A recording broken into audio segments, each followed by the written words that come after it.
Radio Publique Africaine.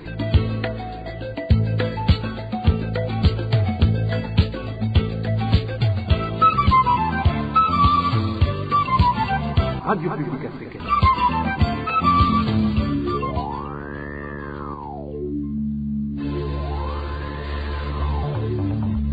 C'est le moment de suivre le journal parlé en français. À la présentation, Onésime Douchima-Guité. Merci d'avoir choisi la radio publique africaine.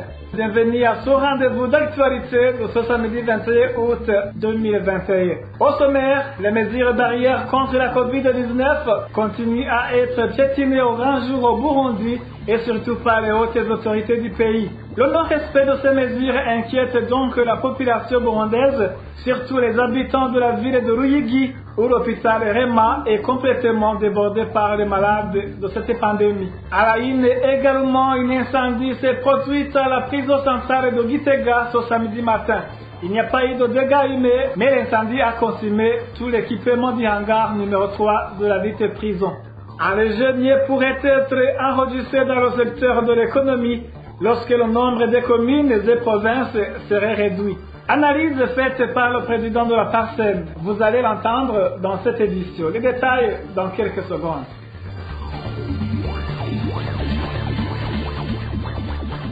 Bonjour et merci de nous écouter. Je vous le disais dans les titres, le hangar numéro 3 de la prison centrale de Gitega a pris feu ce samedi matin. Les informations en provenance de cette maison carcérale indiquent qu'il n'y a pas eu de dégâts humains, mais l'incendie a consumé tout l'équipement composé de matelas et habits. L'incendie serait dû à un court-circuit. Le point avec Marie-Ange Irakoze.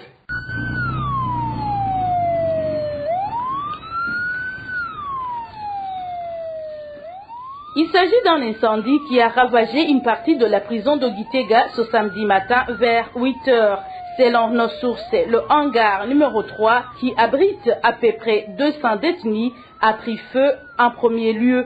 Les mêmes sources précisent que l'incendie est dû à un court-circuit et a causé de dégâts matériels.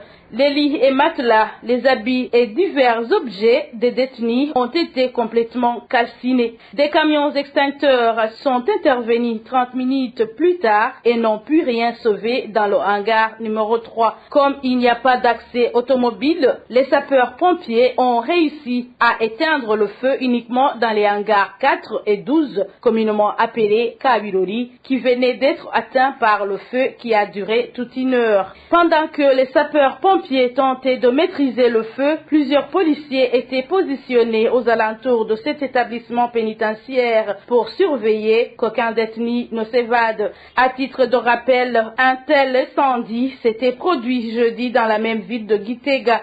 5 kiosques ont pris feu suite à un court-circuit également. C'était sur la première avenue du quartier Nyamugari de la commune et province Gitega. Merci à toi Marie-Ange. Il a causé la sanction infligée aux conseillers pédagogiques de l'enseignement dans la direction de l'enseignement en commune et province Gitega n'est pas proportionnelle à l'infraction commise. Déplorent les enseignants, les parents et les élèves accusés de dévoiler les questionnaires d'évaluation à certains élèves. Ils devraient être punis conformément à la loi, réclame l'opinion. Le point avec Eroge Duvelemèche. Ce conseiller pédagogique cité est connu sous le nom de Constantin Dayavougwa. Il a été sanctionné d'une mise à pied de 3 mois sans toucher également de salaire. Après ces 3 mois, il sera sanctionné par une mutation disciplinaire pour aller travailler à une autre école éloignée du chef-lieu de la commune d'Ogitega. Des sources de la RPA proches de la direction communale de l'enseignement d'Ogitega révèlent que cette punition est due au fait que le conseiller Constantin Dayavougwa a été accusé d'avoir donné à 2 élèves des questionnaires des évaluations en réseau au cours du 2e trimestre de l'année scolaire 2020-2021. Ces 2 élèves sont des jeunes filles du lycée Sacré-Cœur de Yoba et du lycée de la Paix de Magarama. Elles ont obtenu de Constantin Dayavougwa des questionnaires des cours de mathématiques et de biologie. Les évaluations en réseau étaient choisies et rédigées par les directions communales de l'enseignement. La sanction infligée à Constantin Dayavougwa a été décidée de manière secrète selon les sources de la RPA. Il a fallu que certaines personnes chargées chargé de suivre le dossier juge la sanction non conforme à la loi pour que l'affaire soit connue par tout le monde. Les mêmes sources expliquent que ce Constantin Ndayavugwa, par ailleurs membre du parti CNDD-FDD, a été légèrement sanctionné car est puni normalement d'une révocation définitive tout enseignant coupable de cette faute, comme le stipule l'article 95 du statut général des fonctionnaires en son deuxième point. Selon les parents, les élèves et certains enseignants, la mutation disciplinaire donnée à Constantin Ndayavugwa montre que le développement intellectuel des enfants qu'il enseignera n'a pas été considéré. Ce Constantin Ndayavugwa est également accusé par son entourage de coucher avec certains élèves. Ses parents, élèves et enseignants demandent que Constantin Ndayavugwa, qui a même avoué sa faute, soit sanctionné d'une manière exemplaire sans tenir compte de son appartenance politique, comme d'autres l'ont toujours été. À ce propos, la rédaction de la RPA a téléphoné la directrice provinciale de l'enseignement en province de Gitega, Godefroid Akidimana, mais elle n'a pas voulu s'exprimer à ce sujet. Merci à toi, Éloge Divers et Méchant. Après cette petite transition, nous parlons santé. RPA. Le respect et la mise en application des mesures barrières contre la pandémie Covid-19 laissent à désirer dans les provinces du nord du pays. Certains gouverneurs de province s'étaient trop investis dans l'observation de ces mesures, mais le rendement reste médiocre. La population révèle que la violation des dites mesures se remarque aussi chez certaines autorités provinciales. Le point avec Elvis Nyomungé. Les habitants de la province Kirundo donnent des exemples de marchés, de bistrots et églises partout. Pas de respect des mesures prises pour lutter contre le coronavirus. Pas de port de masque ni lavage des mains dans les endroits les plus fréquentés. Non plus, pas de distanciation sociale. Ces habitants indiquent que même les autorités ne respectent pas ces mesures, surtout dans les travaux communautaires. Dans les églises et au cabaret, ils ne portent pas de masque et il n'y a pas de distanciation sociale. Dans les bus de transport en commun, les chauffeurs obligent aux passagers de porter des masques pour ne pas payer une amende aux policiers de la route. En date du 19 juillet dernier, Albert Hatungimana, gouverneur de la province Kirundo, a donné l'ordre de respecter les mesures de prévention de la pandémie de la coronavirus, à défaut de quoi tout contrevenant devrait payer une amende de 2000 francs. Cet habitat de la ville de Kirundo indique qu'il y a une négligence administrative pour sensibiliser la population a respecté ces mesures. Jusqu'à maintenant, aucune personne n'a payé une amende et beaucoup de personnes ne respectent pas ces mesures de lutter contre le coronavirus. Il y a une négligence des administratifs pour sensibiliser des personnes à respecter ces mesures. C'est pareil à Muyinga. Les habitants disent que le lavage des mains a été oublié. Dans les stades et au marché, on ne porte pas de masque. Vendredi passé, 6 personnes de la ville d'Ongozi ont été taxées d'une amende de 10 000 francs chacun pour le non-respect des mesures de lutte contre le coronavirus. En province de Ruyigi, le niveau de propagation de cette pandémie inquiète la population de cette province. Elle indique qu'actuellement, l'hôpital Rema de Ruyigi est complètement débordé. Les détails avec Francine Mahor. Le nombre de personnes testées positives à la COVID-19 a sensiblement augmenté en province de Ruyigi. Selon les informations que nous détenons de la population proche de l'hôpital Rema à Ruyigi, les résultats d'un grand nombre de schizophres dépistés reviennent positifs. Les malades sont automatiquement internés pour bénéficier des soins d'urgence. La COVID-19 sévit dans la province de Ruyigi. L'hôpital Rema est saturé. Toutes les personnes testées positives et mises à l'isolement pour suivi médical. Toutefois, le lieu d'isolement est pour le moment débordé. Hier, les cas positifs dépassaient l'effectif de 220 personnes. En plus, le bloc d'Irikal est rempli. Comme solution, ces patients sont transférés au centre de santé de Burukukiro, vers Rugari. La propagation de la pandémie COVID-19 est inquiétante ces derniers jours dans différentes provinces du Burundi. La population de ces provinces insiste sur l'implication effective du ministère de la Santé quant à sa protection. Elle demande en effet que déjà testés positifs soient internés au lieu d'être renvoyés à domicile où ils sont susceptibles de contaminer la famille et l'entourage. Toujours à ce chapitre, les mesures barrières de prévention contre la COVID-19 continuent à être piétinées au grand jour au Burundi et surtout par les hautes autorités du pays. Les habitants de la mairie de Bujumbura qui se sont entretenus avec la RPA accusent au gouvernement d'une négligence déplorable dans la lutte contre cette pandémie. Des événements ne cessent d'être organisés sans le moindre respect de dites mesures et sont souvent rehaussés par la présence de hautes personnalités publiques. L'exemple le plus récent cité par les habitants de la ville de Bujumbura est celui de la veillée culturelle dédiée à la diaspora au terme des vacances. Une veillée qui s'est déroulée au stade Inouali ce vendredi. L'événement était honoré par le chef de l'État et un bon nombre d'autres autorités politiques du pays. Suivez ces habitants de Bujumbura qui se sont entretenus avec la RPA.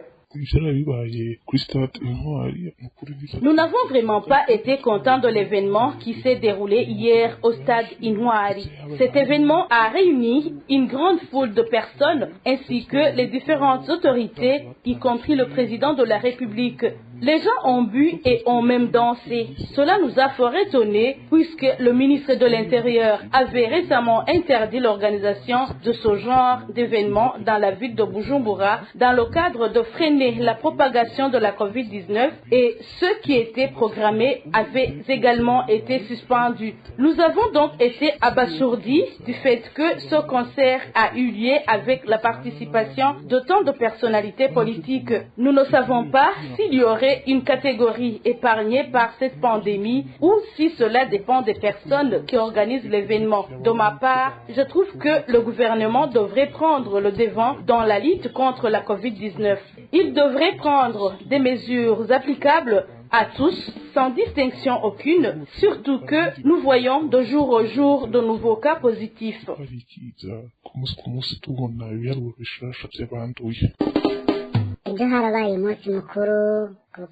L'événement qui a eu lieu hier au stade Inouari a rassemblé beaucoup de monde. Les gens étaient serrés les uns des autres et ils dansaient. On se demande si tout ce monde s'était fait dépister à la COVID-19 pour qu'il ne se contamine pas.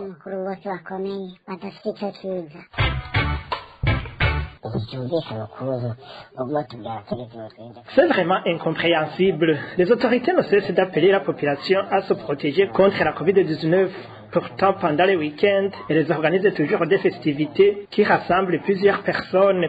Ici, je citerai l'exemple du concert de ce vendredi qui a réuni des milliers et des milliers de gens à Bujumbura. C'est vraiment déplorable. Pire encore, ce sont les autorités qui étaient censées prévenir la population sur le danger de cette pandémie qui encouragent plutôt ces événements. Ces autorités organisent toujours des réunions sans toutefois observer les mesures de prévention contre la COVID-19.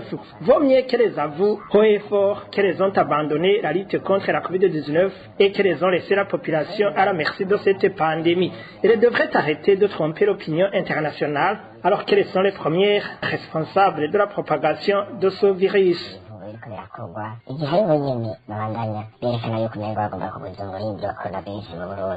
Les jeunes pourraient être enregistrés dans le secteur de l'économie lorsque le nombre des communes et des provinces serait réduit. Analyse faite par le président de la PARSEM. C'est après que le ministre de l'Intérieur ait annoncé que le gouvernement compte évaluer l'opportunité de garder les communes et provinces telles qu'elles sont délimitées actuellement. Faustin Ndikumana explique que les moyens à la disposition des administrateurs et gouverneurs pourront diminuer pour être orientés dans les autres secteurs de la vie du pays. Suivez plutôt Faustin Ndikumana. Normalement, si on veut la performance de la politique de décentralisation, on devrait réduire le nombre de communes au Burundi. Si on a choisi que la commune soit l'entité de base de développement local, 129 communes, c'est un nombre extrêmement élevé. Déjà au niveau, si on a le coût de l'administration, le coût administratif, si on devrait équiper par exemple les communes en moyen de déplacement, on devra par exemple acheter 129 véhicules, le coût administratif devrait être extrêmement élevé. Et quand on réduit le nombre d'entités décentralisées, donc le nombre de communes ou le nombre de provinces, la décentralisation surtout financière devient beaucoup plus efficace parce que beaucoup de services alors sont transférés dans ces entités décentralisées. Finalement, on crée ce qu'on appelle des pôles d'attraction. On peut dire pôle d'attraction du Nord, c'est Ngozi, Sud, c'est Makamba, Centre, c'est Gitega. Mais quand on crée ces pôles d'attraction, c'est même une façon de créer beaucoup de centres urbains de l'intérieur du pays. Parce que quand si telle commune. Vous avez 9 ou 11 communes. Maintenant, on a réduit à 3 communes. Ça veut dire que cette entité aura une viabilité financière beaucoup plus élevée. Et le centre de cette commune pourrait être considéré comme un centre urbain. Ça sera une façon de multiplier ce qu'on appelle les villes à l'intérieur du pays et les compétences au niveau de la gestion des services publics pour augmenter suite à leur capacité de gestion même. Et aussi, cette activité administrative, quand elles sont réduites, elles vont exiger un personnel de qualité au niveau de la gestion. Et on va y affecter des éléments très compétents. Et alors, ça va faciliter le développement économique. Vous savez, aujourd'hui, on laisse même une commune être pilotée par des gens qui n'ont pas de diplôme, par exemple universitaire. Mais si on réduit ces entités, on verra une façon de commencer à prendre au sérieux et à organiser des services qui étaient au niveau central, qui créent du gros d'étranglement au niveau central. On va commencer à les disponibiliser à la base. Le président de la PARSEM précise néanmoins que cela sera possible au cas où les nouvelles communes et provinces seraient autonomes. Sinon, rien ne va changer, comme était le cas pour la mairie de Bujumbura. Suivez encore une fois Faustin Ndikumana. Quant à la mairie de Bujumbura, les problèmes de la mairie de Bujumbura sont anciens. Même les anciennes communes, le nombre d'anciennes communes étaient élevés, mais les anciennes communes n'avaient pas la décentralisation comme les communes rurales. Et je promets que le problème de la mairie de Bujumbura est ailleurs, mais il faudrait qu'il y ait aussi des audits, des contrôles pour voir pourquoi la mairie ne parvient pas à se décentraliser, même quand les communes étaient élevées, même aujourd'hui, qu'on avait pu réduire le nombre de communes. Le problème est ailleurs. Mais comment on commence à faire des réflexions sur ce genre de choses, j'imagine qu'on pourra alors voir dans l'ensemble comment enlever toutes les entraves limitant cette performance de la décentralisation et qui n'a pas vraiment produit des résultats vraiment très vraiment fiables. Et les résultats de la décentralisation ont été mitigés. C'était Faustin Ndikumana, le président de la PARSEM. Le Burundi dénombre actuellement 129 communes et 18 provinces. Toujours au chapitre économie, la pénurie de carburant se manifeste aussi en province de Rumonge, au sud du Burundi. Les consommateurs s'approvisionnent par bidon. Une situation qui profite aux policiers, car ces derniers taxent une certaine somme d'argent à toute personne qui en a besoin. Le point avec Emmanuel Nyungeko. Le carburant, aussi bien le mazout que l'essence, est devenu un produit rare en province de Rumonge. Une situation qui dure maintenant un peu près d'une semaine. Mais une fois ces produits disponibles, les pompistes préfèrent les distribuer aux gens qui iront les vendre par la suite au marché noir à un prix exorbitant. Ces gens transportent ces produits dans des bidons. Ceux-là vendent n'importe lequel de ces produits à 4000 francs au litre. Si le carburant est disponible, c'est la fête pour les policiers. Ils prétendent venir assurer l'ordre pendant la distribution, mais ils perçoivent 2000 à 5000 francs par bidon. Ils travaillent de mèche avec les pompistes. C'est pour cette raison que les policiers privilégient les gens qui s'approvisionnent dans des bidons. Ces derniers sont servis aisément, alors que nombreux parmi les gens qui ont des véhicules ou des motos rentrent bredouilles. Cette situation profite à certains policiers. Prétextant venir superviser la distribution, ils favorisent plutôt des gens qui s'approvisionnent dans des bidons, moyennant une certaine somme d'argent par bidon. Si le carburant est disponible, c'est la fête pour les policiers. Ils prétendent venir assurer l'ordre pendant la distribution, mais ils perçoivent 2000 à 5000 francs par bidon. Ils travaillent de mèche avec les pompistes. C'est pour cette raison que les policiers privilégient les gens qui s'approvisionnent dans des bidons. Ces derniers sont servis aisément, alors que nombreux parmi les gens qui ont des véhicules ou des motos rentrent bredouilles. Selon une source de la RPA à Rumonge, certains de ceux qui se font servir par des bidons sont des pêcheurs qui ont également besoin du carburant pour leurs activités de pêche. La rédaction de la RPA a cherché à joindre le consolateur Nitunga, gouverneur de la province de Rumonge, pour plus d'éclaircissements sur le comportement des policiers, mais sans y parvenir. Merci à toi aussi, Emmanuel Nyungeko. Manque criant de produits Brahoudi en commune Buganda de la province de Cibitoke. Les différentes variétés de boissons de cette brasserie et limonaderie sont quasiment introuvables et les spéculateurs en profitent. Les détails avec Eric Nyonzima. Une somme de 200 fois et plus a été majorée sur le prix ordinaire de chaque boisson de la Brarudi en commune Buganda. Au-delà de la carence de ces boissons de Brarudi, dans la commune Buganda et ses environs, les habitants indiquent que la hausse des prix compliquée exacerbe la situation. La situation devient de plus en plus compliquée à ce qui concerne les prix de boissons de la Brarudi. C'est pour la première fois que j'assiste à une telle hausse de prix. La situation se présente en commune Buganda et dans toute la province de Chibitoke. Actuellement, la mystère coûte 2500 francs au lieu de 2000. La boisson Primus s'achète à 2000 alors qu'avant, elle coûtait à 1600 ou 1700. La petite amstère qu'on achetait à 1500, actuellement c'est presque 2000. Quant au Fanta qu'on achetait à 800 francs, on l'achète à 1000 francs. Vous comprenez qu'on ajoute beaucoup d'argent. Les habitants de la commune Buganda et ses environs, surtout les consommateurs de ces boissons, demandent au gouvernement de réagir face à ce problème relatif à la pénurie et à la hausse des prix des boissons de la Brarudi. Ce que nous demandons au gouvernement en tant que citoyens est de s'impliquer davantage dans la résolution de ce problème, car les commerçants en profitent pour spéculer sur les prix de ces produits Brarudi. Même s'ils observent la carence de ces boissons, les commerçants ne devraient pas majorer les prix jusqu'à ce point. Les gens sont pauvres, il n'y a pas d'argent, mais les prix grimpent sans cesse. Que le gouvernement s'implique vraiment dans la régulation des prix. Les sources de la RPA en commune Rugombo indiquent que la problématique se pose dans presque toutes les communes de la province Chibitoke. La rédaction n'a pas pu joindre le gouverneur de la province Chibitoke afin qu'il s'exprime sur ce sujet. Merci à toi aussi, Eric Nyonzima. Après cette petite transition, c'est le mini-magazine au cœur de la société. RPA. Dans le mini-magazine au cœur de la société d'aujourd'hui, nous parlons du mode d'élection des membres du conseil collinaire des notables. Emile Niwasumba. Au cœur de la société. Au cœur de la société est une émission de tous les samedis, préparée en synergie par les radios Inzamba, Agate Kakawe, Radio RPA, Idouya Wanyagihugu, ainsi que la radio-télévision Renaissance. Après la loi relative à la réinstitution du Conseil des notables de la colline, le président de la République a récemment signé un décret portant mode d'élection du Conseil des notables des collines. Mais certains Burundais estiment que ce nouvel organe va défendre les intérêts du parti au pouvoir, CNDD-FDD, au détriment des intérêts de la population. Dans le mini-magazine au cœur de la société de ce 21 août 2021, nous allons revenir sur ce décret avec notre invité, le Mushingantahe Emmanuel Nhengurutse.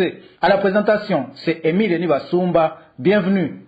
Ce sont des habitants de la colline ou du quartier qui ont l'âge de voter, qui élisent les 15 membres du Conseil des notables, comme le stipule le décret présidentiel du 29 juillet 2021. Le Mushingantahe Emmanuel Nhengurutse se dit préoccupé par la mise en place de cet organe qui semble remplacer l'institution des Bashingantahe.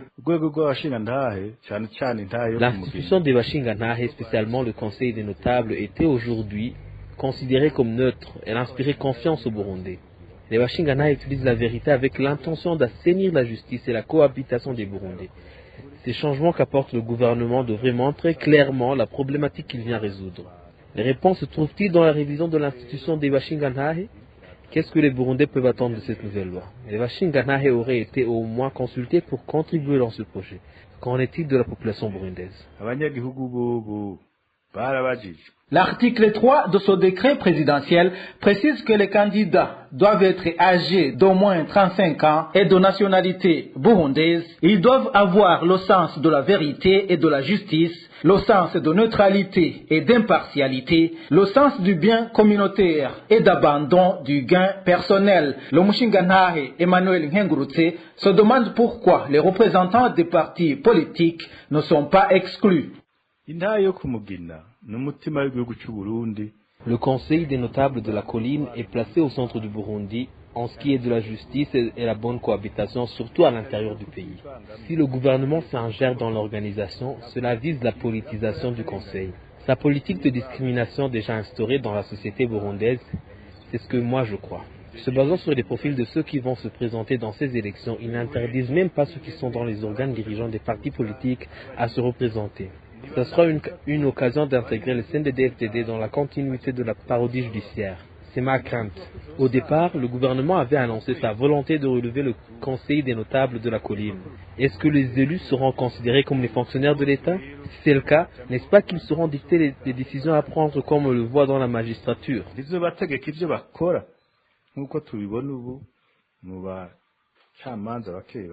Le Mushingantahe Emmanuel Nkengurutse demande au gouvernement de ne pas se précipiter. Nous conseillons au gouvernement d'y aller doucement et revoir minutieusement cette loi qui ne colle pas avec les valeurs des Burundais en matière de justice et de société. Ils ne veulent que muter les divisions qui sont dans les sphères politiques du Burundi dans les collines. Le gouvernement devrait se concerter avec le conseil des Bashingantahe et les élus dans les collines pour bien aider dans la relance de ces valeurs anciennes des Burundais qui sont à l'origine de l'unité des Burundais. Même l'accord d'Arusha avait prévu la réhabilitation de l'institution des Bashingantahe sans toutefois être au service de l'État. Pour espérer une justice, il faut qu'il y ait une indépendance.